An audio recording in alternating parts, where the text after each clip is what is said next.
안녕하세요, 여러분. 하버드 의과대학에서 더 50년간 환자들을 돌봐온 데이비드 박사입니다. 오늘은 제가 진료실에서 가장 많이 맞닥뜨리는 질환, 바로 당뇨병에 대해 여러분과 깊이 있는 대화를 나누고 싶습니다. 당뇨병의 현실은 지금 조용한 전염병처럼 번지고 있습니다. 여러분, 잠시 생각해 보셨나요? 10년 전과 비교해서 주변의 당뇨 환자가 얼마나 늘었는지 말입니다. 2020년 우리나라 통계만 봐도 30세 이상 성인 600만 명이 당뇨 진단을 받았습니다. 이는 2010년에 비해 2배나 증가한 수치입니다. 그리고 2025년 현재는 이 수치가 더욱 증가했을 겁니다. 더 놀라운 사실은 무엇일까요? 당뇨 전 단계인 분들이 무려 1,500만 명 정도로 추정된다는 점입니다. 당뇨병 환자와 전당뇨 상태인 분들을 모두 합치면 2천만 명이 넘는다는 말이죠. 이는 전체 인구의 거의 절반에 가까운 숫자입니다. 제가 50년 동안 의사로 활동하면서 이런 급격한 증가 추세는 본 적이 없습니다. 마치 조용한 전염병처럼 당뇨가 우리 사회에 번지고 있는 것이지요. 왜 당뇨병이 위험한가요? 당뇨병은 단순한 혈당, 수치의 문제가 아닙니다. 체내의 모든 혈관과 장기에 영향을 미치는 전신 질환이에요. 제가 오랜 임상 경험에서 지켜본 바로는 당뇨병이 제대로 관리되지 않으면 다음과 같은 심각한 합병증으로 이어질 수 있습니다. 심근경색이나 뇌졸중 같은 중대한 심혈관계 질환, 지력 손상이나 실명을 초래하는 당뇨병성 망막증, 신장 기능 저하로 인한 투석 치료, 말초 신경 손상으로 인한 만성 통증이나 감각 상실, 인지 기능 저하와 치매 위험 증가. 제 환자 중 한 분을 예로 들어볼까요? 빔 선생님은 55세 회사원이셨는데 당뇨 진단을 받고도 약만 잘 먹으면 되겠지라는 생각으로 5년간 식습관이나 생활 방식을 바꾸지 않으셨습니다. 결국 갑작스러운 시력 저하로 내원하셨을 때 이미 당뇨병성 망막증이 상당히 진행된 상태였죠. 지금은 정기적인 안구내 주사 치료를 받으시면서 시력을 간신히 유지하고 계십니다. 당뇨병, 왜 약만으로는 안 될까요? 여기서 정말 중요한 질문이 있습니다. 왜 당뇨병은 고혈압이나 고지혈증과 달리 약만으로 관리하기 어려울까요? 고혈압이나 고지혈증은 약물 치료만으로도 상당히 좋은 효과를 볼 수 있습니다. 하지만 당뇨병은 근본적으로 다릅니다. 제 50년 임상 경험에서 늘 강조하는 것이 있는데, 당뇨병은 개인의 식습관과 신체 활동량이 질병의 진행과 직접적으로 연결되어 있기 때문입니다. 매 식사마다 여러분이 무엇을 먹고 얼마나 먹느냐에 따라 혈당이 즉각적으로 반응합니다. 약은 이 변동을 조절하는 데 도움을 줄 수는 있지만 근본적인 식습관이 바뀌지 않으면 약물만으로는 한계가 있습니다. 제가 진료실에서 자주 사용하는 비유가 있습니다. 당뇨약은 홍수가 난 집에서 물을 퍼내는 양동이와 같습니다. 하지만 수도꼭지를 잠그지 않으면 아무리 물을 퍼내도 집은 계속 물에 잠기게 됩니다. 여기서 수도꼭지는 바로 우리의 식습관과 생활 방식이죠. 당뇨병과 비만 사이의 관계를 이해하는 것은 매우 중요합니다. 이 둘은 단순히 연관되어 있는 것이 아니라 사실상 같은 뿌리에서 시작됩니다. 바로 인슐린 저항성이라는 상태 때문이죠. 인슐린은 혈액 속 포도당을 세포로 운반하여 에너지원으로 사용할 수 있게 돕는 중요한 호르몬입니다. 하지만 여러 이유로 인해 우리 몸의 세포들이 인슐린의 신호에 둔감해지는 상태가 발생할 수 있습니다. 이것이 바로 인슐린 저항성입니다. 제가 종종 환자분들께 설명하는 비유가 있습니다. 인슐린은 세포의 문을 열고 포도당을 들여보내는 열쇠와 같습니다. 인슐린 저항성은 마치 그 열쇠 구멍에 껌이 붙어서 열쇠가 제대로 작동하지 못하는 상태와 같죠. 이런 상태에서는 췌장이 더 많은 인슐린을 분비하게 되고 결국 췌장이 지쳐서 인슐린 생산량이 줄어들게 됩니다. 인슐린 저항성은 특히 내장 지방이 많은 사람들에게서 더 흔하게 나타납니다. 내장 지방 세포는 염증 물질을 분비하여 인슐린 신호 전달을 방해하기 때문입니다. 그래서 허리둘레가 큰 사람들이 당뇨병 위험이 더 높은 것이죠. 제 환자 중 박 선생님은 복부 비만이 심하셨는데 체중의 5%만 감량했음에도 인슐린 감수성이 30%나 개선되었습니다. 이는 적은 체중 감소로도 당뇨병 관리에 큰 변화를 가져올 수 있다는 것을 보여줍니다. 쉬지 않고 먹는 현대인의 식습관. 왜 문제일까요? 현대 사회에서 우리는 거의 쉬지 않고 무언가를 먹고 있습니다. 아침부터 밤까지, 심지어 밤늦게까지 간식을 먹는 생활 패턴이 인슐린에 어떤 영향을 미칠까요? 제가 하버드 의대에서 연구하고 환자들을 관찰한 결과 우리 몸에는 최소 12시간의 공복 시간이 필요하다는 것을 알게 되었습니다. 이 공복 시간 동안 인슐린 분비가 줄어들고 우리 몸의 세포들이 인슐린에 대한 감수성을 회복할 수 있습니다. 하지만 잦은 식사와 간식으로 인해 인슐린이 계속해서 분비되면 췌장은 쉴 틈 없이 일해야 합니다. 마치 휴식 없이 달리기를 계속하는 마라토너처럼 결국 췌장도 지치게 되죠. 이것이 인슐린 기능 저하와 당뇨병으로 이어지는 중요한 원인 중 하나입니다. 제 진료실을 찾아온 30대 IT 직장인 이 씨는 업무 스트레스로 인해 하루 종일 커피와 간식을 섭취했습니다. 그는 정상 체중이었음에도 당뇨 전 단계 진단을 받았죠. 저는 그에게 간단한 조언을 했습니다. 저녁 7시 이후에는 물 외에 아무것도 먹지 마세요. 3개월 후 그의 공복 혈당과 당화혈색소가 놀랍게 개선되었습니다. 이는 단순히 식사 시간을 조정하는 것만으로도 인슐린 건강에 큰 영향을 미칠 수 있다는 증거입니다. 당뇨에 좋은 식품과 식습관은 무엇일까요? 많은 환자분들이 저에게 물어봅니다. 박사님, 당뇨에 특별히 좋은 음식이 있나요?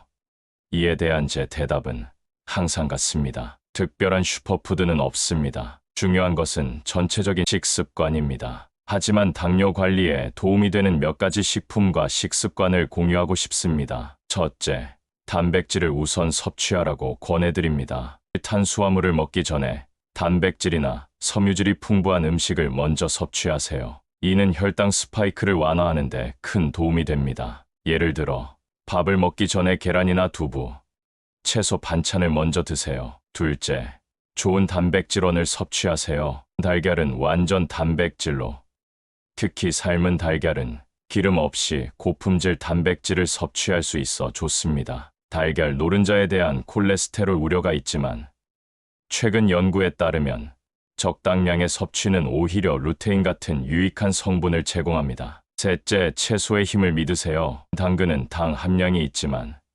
풍부한 식이섬유와 파이토케미칼이 당뇨병성, 망막증 예방에 도움이 됩니다. 브로콜리, 시금치 같은 녹색 채소도 항산화 물질이 풍부하여 혈관 건강에 좋습니다. 넷째, 건강한 지방을 챙겨 드세요. 아보카도, 올리브 오일, 견과류는 건강한 지방을 제공하며 혈당 안정에 도움이 됩니다. 다섯째, 발효식품은 반드시 드세요. 김치, 요구르트 같은 발효식품은 장내 미생물 균형을 개선하고 이는 인슐린 감수성 향상에 도움이 될 수 있습니다. 제 환자 중 한 분은 이런 원칙을 적용하여 식사 패턴을 바꾸신 후 6개월 만에 당화혈색소가 8.2%에서 6.4%로 감소했습니다. 이는 약물 용량을 줄이면서도 달성한 결과였죠. 혈당 스파이크란 무엇일까요?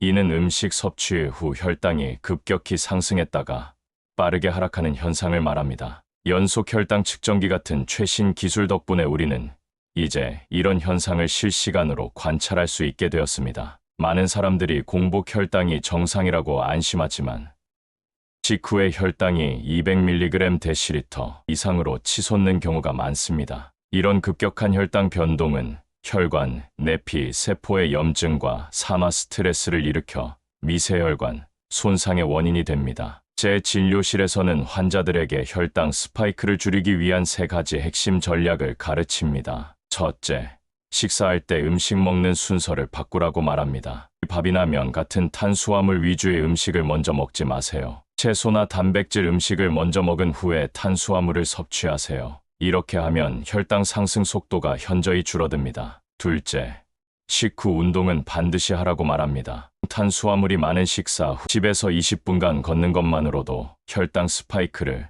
크게 줄일 수 있습니다. 제 환자 중 한 분은 매 식사 후 10분 걷기만으로 평균 혈당이 30mg/dL 감소했습니다. 세 번째, 매일 식초를 활용하라고 권고합니다. 식사 전 한 2테이블스푼의 사과 식초를 물에 타서 마시면 탄수화물 소화 속도를 늦추어 혈당 상승을 완화할 수 있습니다. 이는 여러 임상 연구에서 확인된 방법입니다. 이런 간단한 방법들이 약물 없이도 혈당 관리에 큰 도움이 될 수 있습니다. 전당뇨는 공복 혈당이 100에서 120mg 데시리터 또는 당화혈색소가 5.7에서 6.4% 범위에 있는 상태를 말합니다. 많은 분들이 이를 아직 당뇨는 아니니 괜찮다고 생각하지만 저는 이것이 정반대의 관점이라고 생각합니다. 전당뇨는 사실 자연의 경고 신호입니다. 당뇨병으로 가는 길에서 방향을 바꿀 수 있는 마지막 기회인 셈이죠. 이미 이 단계에서 미세혈관 손상이 시작되고 있으며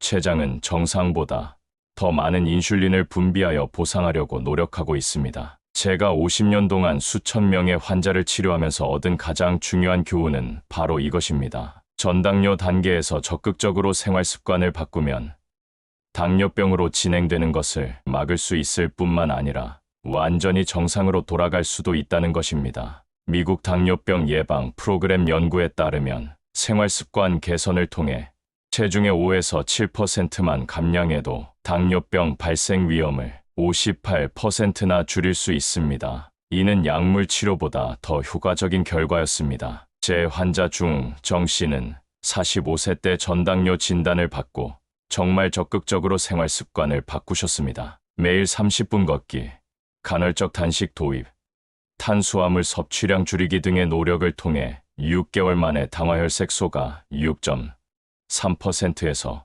5.4%로 감소했습니다. 그는 지금 61세인데도 여전히 당뇨병 없이 건강한 삶을 살고 계십니다. 지금 당장 실천할 수 있는 5가지 핵심 습관을 마지막으로 제안드립니다. 오늘 제가 여러분께 당부드리고 싶은 5가지 핵심 습관 중 첫 번째는 식사 후 반드시 걸으세요.